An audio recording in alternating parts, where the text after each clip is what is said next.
Huge challenge for us, go on the road, play another power conference team in Duke, who's 2-0, coming off of a really good win at Northwestern on Friday night. Got a chance to watch a little bit of it on TV, not much. We were focused in on Merrimack, but got a chance to obviously watch all their film the last couple days. Really good team, played really good defense. As we know, Manny's a defensive coach. You can see his imprint on this team. They play hard, they play fast, they play physical. Offensively, new quarterback, elite from he transferred from Texas, but he's a kid from Sarah High School, which is a high school I knew very, very well at UCLA. Recruited a lot of kids out of that school. It's one of the best programs on the West Coast. Kid's been coached up, great competitor. It was actually my youngest son's favorite school. He always wanted to go to Sarah. We used to go over there and work out on the weekends, actually. So I know the lineage. I know where this kid's from, man, and he's a good player. So we got our hands full, and our intent is just to remain focused on what we can control and have a great week of practice and go out there on Saturday night in a tough environment and cut it loose and try to play great football and work as hard as we can to beat a really good team.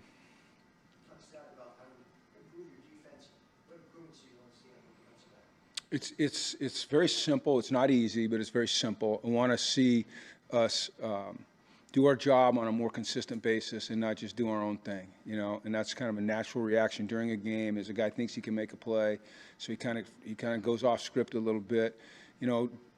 Defense in football is the ultimate team environment, in my opinion. All 11 have to be on the same page every play. It's not like on offense, one guy can just go make a great play, or in hockey, a guy can just get a breakaway, and score on the goal there. In baseball, it's, pitcher versus hitter at times, in basketball, it's just different. And so we had too many breakdowns in terms of just getting off script a little bit. And then our ability to enter the play correctly when the ball is declared somewhere and keep the right leverage, which means keep the ball on the right shoulder and not get on the wrong side of a guy. So we have too many hats on one side and not enough on the other, needs to improve. And then our tackling. We're not tackling well right now, in space particularly.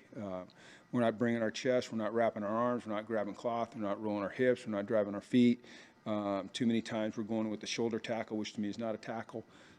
Diving at knees. All things that are fixable, all things we're working hard on, all things that we emphasize, all things that just need to start happening like right now. And judging from today's practice, the players really understand it. They've accepted that. They're taking responsibility for it, and they're going to get it fixed. Jim, after you looked at the film, was your team as good as it looked on the field on Saturday? In particular areas, yes, and in particular areas, no. I mean, we all saw the explosive abilities of some of these new players that we've got, and then some of the guys that are returning, guys like Cam and Victor, obviously. Joe played superb. The receivers made plays. The backs made plays. I think we were really good up front. I was disappointed in our 2-minute drive at the end of the half. We came out, we threw the ball behind a receiver. Then on second down, there was a little bit of a leak in our protection, and Joe was forced to get rid of it. And then we decided to run on third down and go in. I didn't think that we maintained intensity in the second half on offense. Even when our second guys go in, our backups go in, there's a certain standard that we expect them to play to, and we didn't do that. Defensively, I didn't like the fact that we gave up big plays. We define a big play as a certain number or certain distance on a run, a certain distance on a pass, and we gave up 7 big plays for 216 yards. We only gave up 279 yards total. So on 7 plays, 270 or 216 yards, that's not acceptable. And that goes back to the leverage, the play entry, the tackling, and the doing your job. So, but yeah, there were some really good things as well. I thought we played violent on defense. I thought we used our hands well. I thought we ran to the ball well. We just have to do a better job when we get to the ball.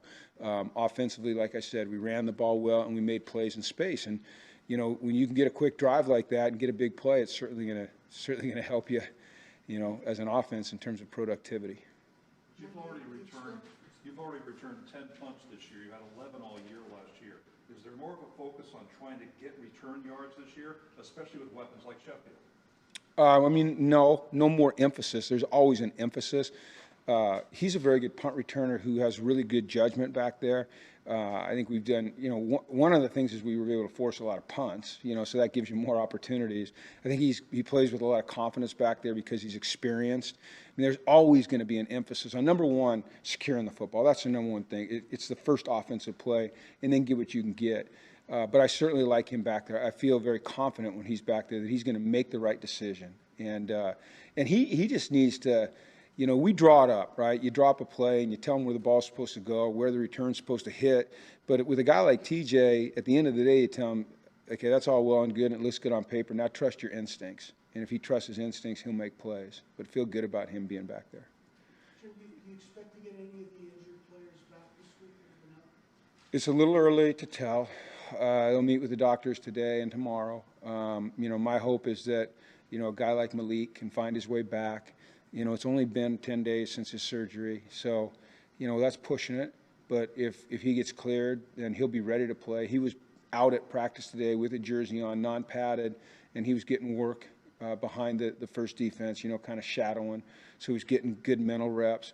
You'd hope that Price can get back this week. It's been a while for him now. But once again, with a head injury, we've got to make sure that we do the right thing for the young man. Nick was, working today at a higher pace than he was last week, so feel that there's a chance that he'll come back. Victor will be out this week. He's having surgery on this. I think did I tell you guys this after the game? I thought I told you after the game. Victor broke his finger last week in practice. They wanted him to have surgery on Friday. He decided to put it off so he could play in the game, which I commend him for. He wasn't really at risk for further injury. It was padded up. It was secured against his ring finger. It was protected. But he has to have surgery tomorrow, and he'll miss this game. He should be back for the next game. I don't think there's anyone else that I'm missing. Josiah went out during the game. He's making really good progress. I think that he'll be back on the field tomorrow in a non-contact situation, hopefully ready to play on Saturday. He's a kid from North Carolina. I know it's really important for him to play this week. Players after the game mentioned that you had already talked to them about winning a road game against a major opponent. I mean, how difficult is that, and is there a way to go about that just to prepare them better for a big road game? We try to be consistent in our preparation because I just try to avoid an up and down mentality about where we're playing and who we're playing, because those are things we don't control. But when you're playing a power conference team, I just think it's kind of human nature, right? That there's just a little bit more excitement. And there's excitement for every game, don't get me wrong, but just, there's something there. There's a little bit more of a challenge when you're a group of 5 team that's presented to you. And if you're a competitor, it's natural to kind of rise up to that. And it's all about mindset. And then it's, during the week, the preparation, creating the right mindset, the right mentality. It's about the preparation every week. We hope we're consistent in that. And then it's being able to go on the field and handle a different environment on the road against usually a pretty big, fast, physical, talented team, and play your best down in and down out, and fight them, not give in to them, not give in to the environment, not give in to the pressure, not be affected by the aura of playing a power conference team, and just going out and trusting your preparation, trusting your teammates, trusting your abilities, having confidence to cut it loose. And, that's what we'll try to do, recognizing that it's a heck of a challenge. But, what would this all be if we weren't challenged every week? I mean, that's why these guys play these games. They love it. They love the challenge. Going into a challenge like this, do you use other upsets happening in college football as an example? We don't. It doesn't matter to us. Like, that stuff doesn't matter. Like, it just doesn't matter. I mean, it's fun to see. Like, yeah, I mean, listen, it was fun to, listen, I've my whole life, when I was a little boy, I used to watch Notre Dame football every Sunday morning. You guys are probably too young to remember that game. So, but it was fun to watch that upset and the excitement, that's generated. But we don't ever bring that up with our team because it doesn't matter to us. We got to take care of what we can take care of, and that's the guys in the room. I think if you start talking about that stuff, it's a distraction. So yeah, we just focus on us. Going back to defense, a guy like Cam Chadwick, young guy at corner, what do you like about his game? He's played quite a what I really appreciated about Cam was the improvement he made from week 1 to week 2. Okay, he was one of the players of the game for us, this week, and he made some errors in week 1 that he corrected in week 2. He was more physical in game 2. You could tell that the experience of playing at a place like Maryland in that environment helped him grow up, and now he's going to have to take another step up this week going on the road at Duke. But I was really impressed with Cam. There's been a lot less rotation at corner this year as opposed to years past. Is that a change in philosophy that Say that again. there's been a lot less rotation at corner this year as opposed to prior to? Like during a game rotation, you mean? Yeah, there has been. There's a little bit more consistency with him and Jordan being out there primarily, where in the past we did rotate corners through. Part of the problem right now is, we've had some pretty devastating injuries in the secondary. We don't have quite the depth that we've had in the past. So it's because of their performance, number one, and then it's necessity, number two. Now, those two guys have played the most plays of anyone on our team. So we have to be very conscious of that. I know you didn't have many short yardage situations last week, but is this the week Jelani gets a short yardage carry? We haven't got the short yardage planning yet.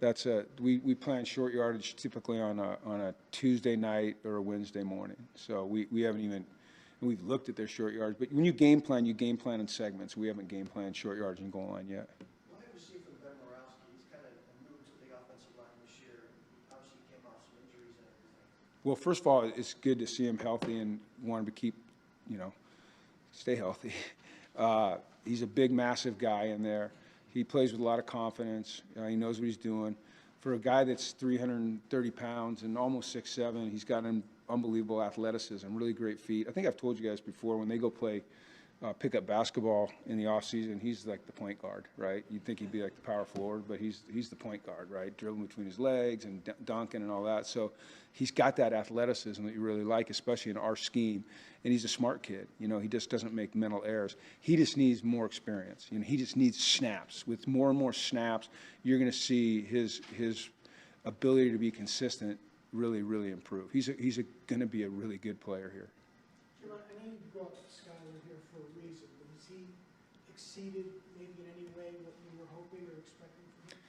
I'm going to tell you, on the field, no. This is what we thought he was capable of.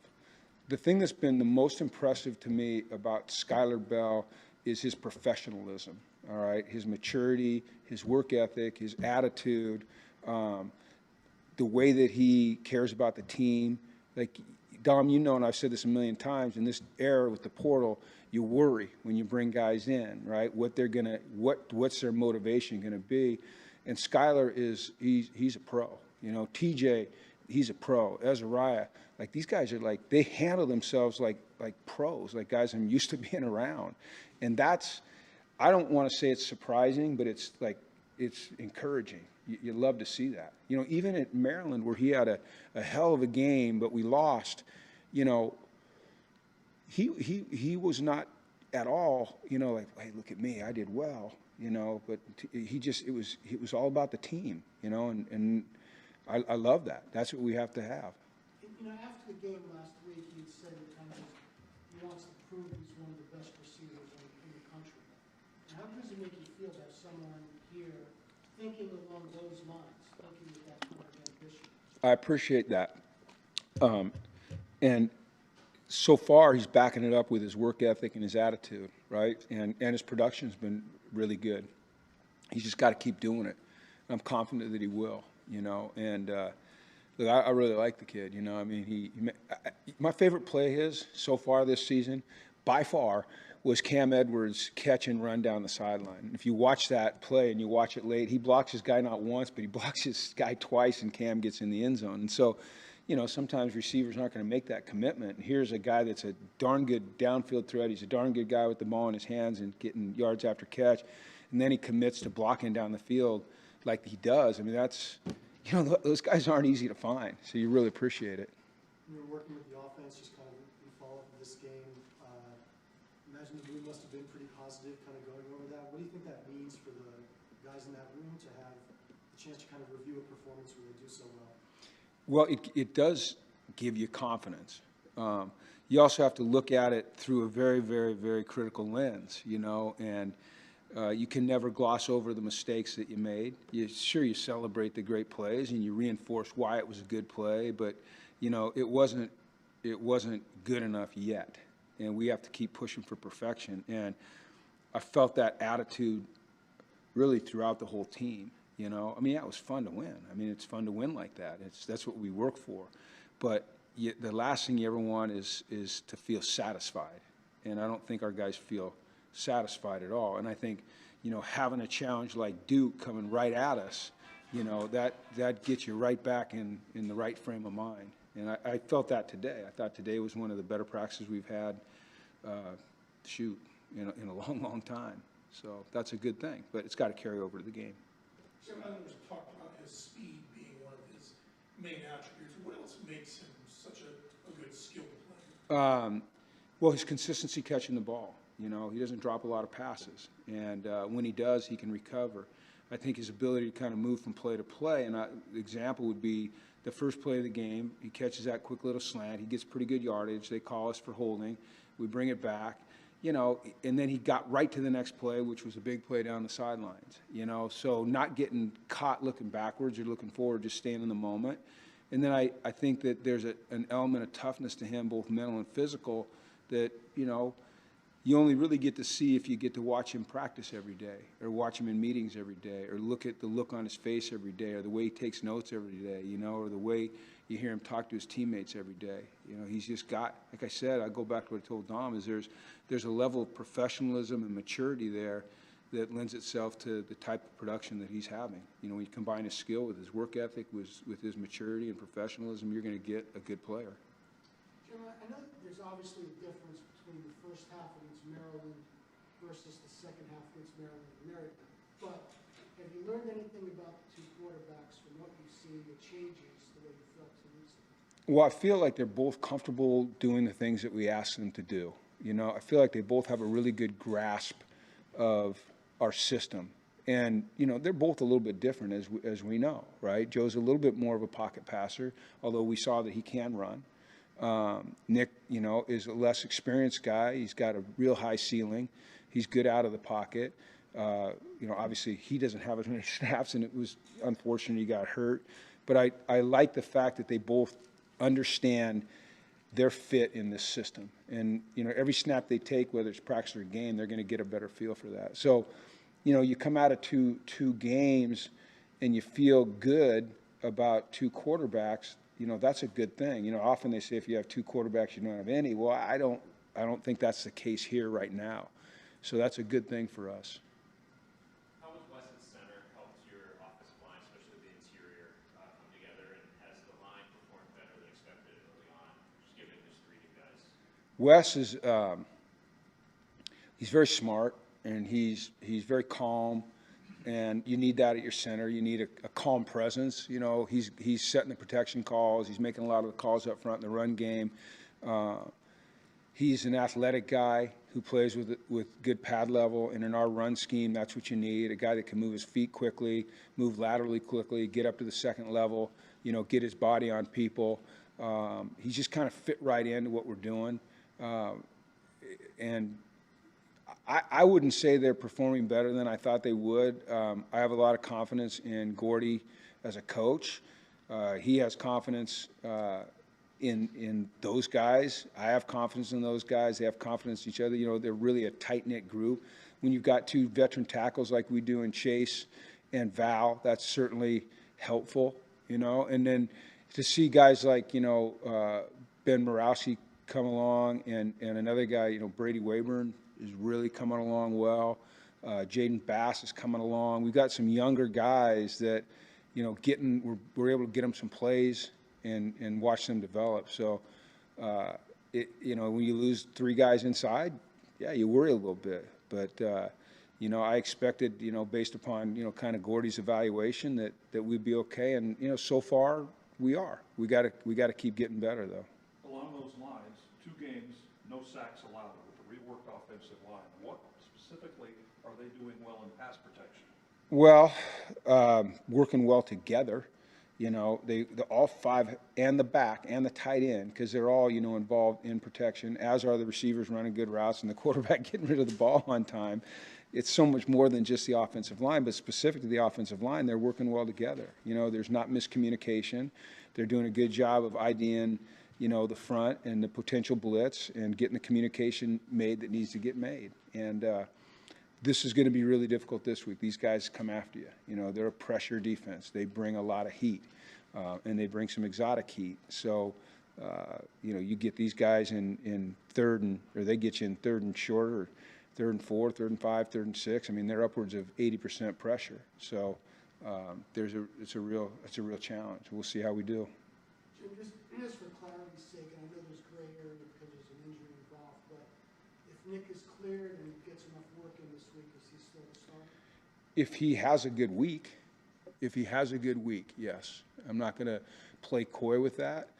My philosophy has always been you pick a quarterback and you go with him, and until you don't, right? And I said that before. You know, you support the hell out of him until it's time to make a change. And look, we all appreciate the job that Joe did. I mean, it was unbelievable. And yet we, you know, over the course of 4-week camp, we decided Nick was our quarterback. And I know that if Nick's called upon, he'll be ready, and he has to prove that to us this week, that he's ready. And I know that if Joe's called upon, we've seen that he'll be ready. You know, and I can't say enough about Joe and the way he handled the disappointment of not being named the starter, got himself prepared, and then when he had that chance, he came out and he's performed. You know, really for 6 quarters. You know, I don't think he played much in the. Did he play in the fourth quarter? I don't know if he played in the fourth quarter, but every quarter he's played, he's had some production. All right, thanks everyone. Appreciate you guys.